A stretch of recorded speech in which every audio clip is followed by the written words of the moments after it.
Hello students. In the last class you have studied about how a covalent bond is formed. Now let us just revise it. Covalent bond was used to form whenever there was requirement of electrons by both the atoms or none of the atoms was in a condition to give away electrons. Most common example we had studied was hydrogen. Hydrogen had one electron in outermost shell. Since when there are two hydrogens only available, both of them required one electron each, so no one used to give or take one electron, rather there was an electron pair shared between two hydrogens, and this kind of bonding was called covalent bond. Now in this case what happens is, generally electron pair remains just in between two atoms. If this is hydrogen nucleus, this is other hydrogen nucleus, so electron pair remains just in between. If we are representing this by a straight line between two hydrogens, electron pair is expected to be present just in the center at equal distance from both the atoms. But let us imagine if there are two atoms which are not similar and they are joined by a covalent bond. For example, we have hydrogen and chlorine. You all know hydrogen has one electron in outermost shell and chlorine has 7 electrons, 1 2 3 4 5 6 and 7. Out of these two, one belongs to chlorine and another belongs to hydrogen, and both of them are sharing one electron each. So there is a covalent bond formed between hydrogen and chlorine. But if you check about their atomic numbers, hydrogen has atomic number 1 and chlorine has atomic number 17. So this is one proton, there are 17 protons.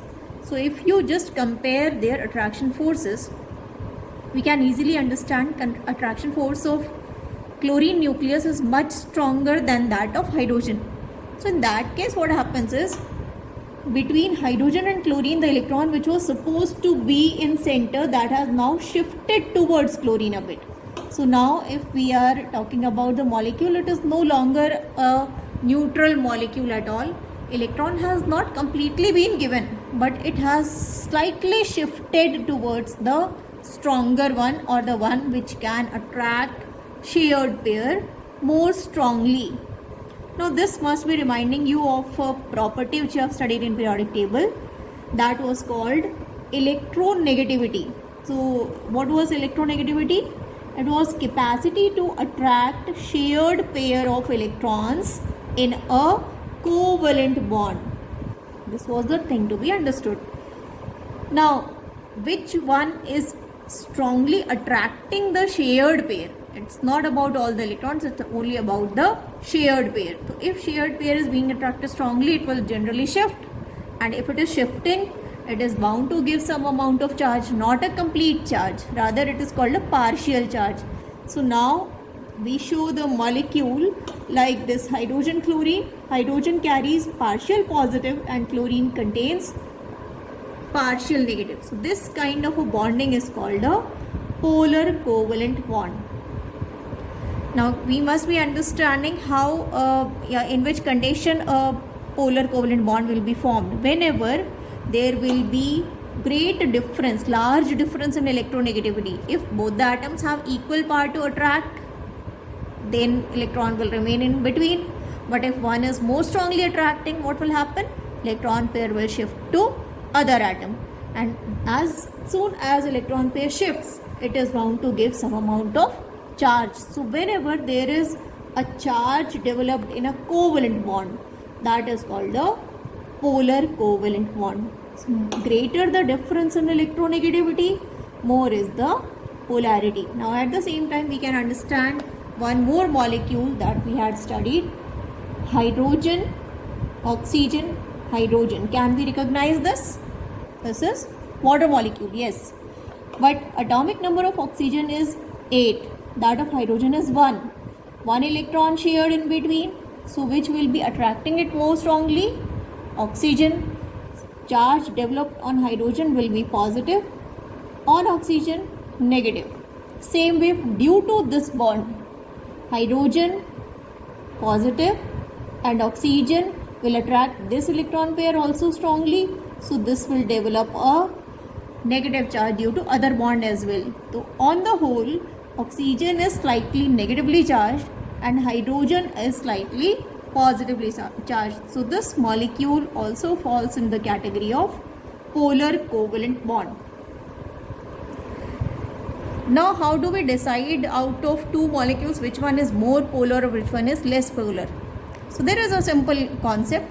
See, whichever is having greater difference in electronegativity, more will be the polarity. For example, we are taking silver chloride, bromide and iodide. Silver is same, its electronegativity will not vary. So only difference arising is in chlorine, bromine and iodine. Now you know in periodic table chlorine is lying at the top, then bromine, then iodine. And how electronegativity varies? On going down the periodic table, electronegativity decreases. Higher electronegativity, more difference. Lower electronegativity, less difference. Silver is positive, it is a metal, we all know. So which one is going to be most polar? But obvious, chlorine is highly electronegative, so it is going to be most polar, then bromine and then iodine. So this will be the order of polarity. Now the question may arise, why we are studying this, what is the use and how does this concept come into account? Actually, just in the last class we have studied covalent compounds are soluble in non-polar solvents, but there were a few covalent compounds which were soluble in polar solvents as well. As you know, water is called a polar solvent, although there are both the covalent bonds. HCl gas, it dissolves in water, although it is a covalent compound. So why does this happen? So this polar covalent bond concept explains the fact, if you are being asked why HCl is soluble in water, because HCl is a polar compound and water is also a polar solvent. So both the things will be attracting the counterparts, positive negative attraction will take place, and that is why it will dissolve. So this is one concept which says a covalent bond may have partial ionic character or it may be polar partially. Now the next type of bond which you have to study is coordinate bond. Here conditions vary a bit. So let us revise both the bonds again. First one was ionic bond, where one electron was to be given to other one. So as a result, one element was positively charged and other element was negatively charged. And that is why there was electrostatic force of attraction and ionic bond was formed. In covalent bond, both the atoms were sharing a few electrons, maybe 1, 2 or 3. That was a covalent bond. But now let us just assume a condition. If there is one molecule P which has a completed octet, पूरे 8 electrons इसके outermost shell में completed है, and there is other atom which is short of 2 electrons. Now since 2 electrons are required, so this is willing to form 2 bonds, but other one has a complete octet, it is not willing to form any bond at all. In this condition, what will happen? Let us try to understand with an example. We all have studied nitrogen, it is atomic number 7, so outermost shell contains 5 electrons. If it combines with 3 hydrogen atoms,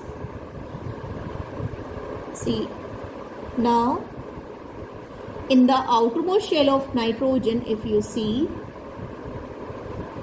there are 8 electrons in each, 5 were its own and 1 each it is getting from 1 hydrogen. So our molecule formed is ammonia, in which nitrogen has 8 electrons in outermost shell. But out of 8, how many electrons are still not taking part in bond formation? So we can easily get these 2 electrons are not forming any bonds. So these electrons are called lone pair. Lone is lonely, which is not being shared by anyone. Now what happens if ammonia molecules comes in contact with one hydrogen ion in which hydrogen has given away its own electron. So now it is not having any electron in outermost shell. But you know hydrogen belongs to period 1, so it needs 2 electrons. So if it needs 2 electrons and nitrogen has already completed its octet, how can these two things fulfill both their requirement? What happens is, now hydrogen is bound to nitrogen, but it is not sharing any of its own electrons. Rather, shared pair belongs to nitrogen only. So what we can say, shared pair belongs to only one atom. This is hydrogen, but hydrogen carried a positive charge, so in all on this unit there will be a positive charge. So if we write it like this whole unit will carry one positive charge. And how do we know this unit as? This is nitrogen, 4 hydrogens and 1 positive charge, that becomes NH4 plus, and its name is ammonium ion. This ammonium ion is formed by a special type of bond in which shared pair is given by hydrogen. Question arises, how do we show this kind of bonding? So for showing this kind of bonding, what we follow is, we draw an arrow from the atom 1 which is giving to the atom 1 which has not given any electron, या 1 which is getting. So how do we draw this? First we draw these 3 simple bonds. These were simple covalent bonds. Then nitrogen has given 1 electron pair to hydrogen. So this is showing that it is a special type of bonding in which electrons are being given by nitrogen only, and this bond is called coordinate bond. Can we understand this? Coordinate bond is the bond in which shared pair belongs to only one atom. And what is the condition for formation of coordinate bond? One of the molecule should have a complete octet and other one should be short of 2 electrons. Another thing is, apart from having completed octet, if these 2 electrons were not available for bonding, if they were already shared by some other element, then it would not be given. So it should have at least one lone pair. Lone pair means electrons which are not taking part in bond formation. So now condition for formation of coordinate bond is, one atom should have at least one lone pair, other one should be short of 2 electrons. And what is the example of this kind of bonding? That is one ammonium ion. Now one more example for this kind of bonding may arise if you talk about hydronium ion. Now what is hydronium ion? You have studied about water, H2O, above also we have studied. So in case of water, oxygen, out of 6 electrons it had, 1 has been shared with 1 hydrogen, other has been shared with other hydrogen. So this way oxygen has completed the octet. But how many electrons it has shared? 1 with this, 1 with this. How many are unshared? There are still 4 electrons which are unshared. So if by chance any 1H plus hydrogen ion comes in contact, our condition is fulfilled. Oxygen has lone pair, hydrogen has no electron. So what kind of bond will be formed? Will be coordinate bond. So how will you show that? HOH and then this arrow towards hydrogen. Now hydrogen had a positive charge, so this will be carrying a plus charge overall, and this is showing us formation of hydronium ion. So this is the special type of bonding which is called coordinate bond. This is all for today. Next class we'll be studying more about the chapter.